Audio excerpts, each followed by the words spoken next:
Welcome to everyday cooking. இன்னும் எங்கள் சேனலுக்கு சப்ஸ்கிரைப் பண்ணாமல் இருக்கிறீங்களா?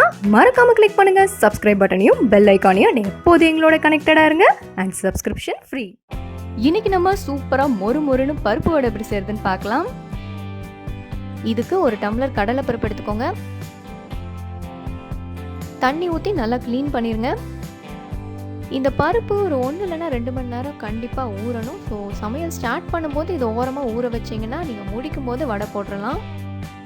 இதோ க்ளீன் பண்ணி தண்ணி ஊற்றியாச்சு. இது அப்படியே ஒரு 1 மணி நேரம் நல்லா ஊறட்டும்.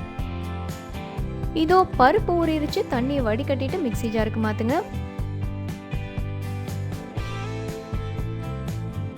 இதை முதல்ல ஒரு சுற்றிக்கோங்க.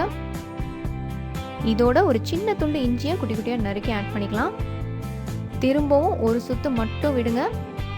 பருப்பு நல்லா கரகரப்பாக இருக்கணும். முழுசாக அங்கங்கே இருந்தாலும் பரவாயில்ல, பட் மாவாயிடக்கூடாது. மாவு மாதிரி இருந்துச்சுன்னா கண்டிப்பாக மொறுன்னு வராது.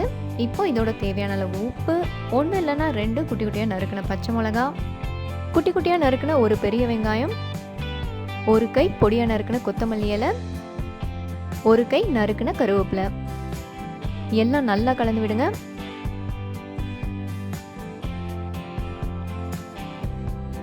இப்போ ஒரு சின்ன உருண்டை எடுத்து கையில் வச்சு வடை மாதிரி தட்டுங்க.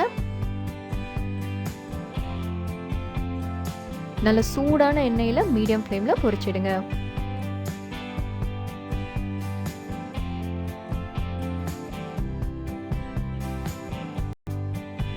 ரெண்டு பக்கமும் நல்லா திருப்பி போட்டு வேக விடுங்க. நல்லா மொறுன்னு ஆகணும்.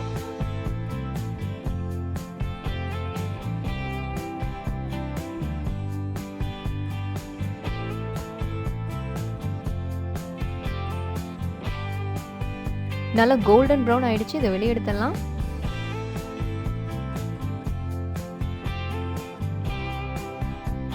இது நம்மளோட பருப்பு வடை ரெடி. வேறொரு இன்ட்ரெஸ்டிங்கான ரெசிபியோட உங்களை சந்திக்கிறோம். மறக்காம எங்க சேனலுக்கு சப்ஸ்கிரைப் பண்ணுங்க.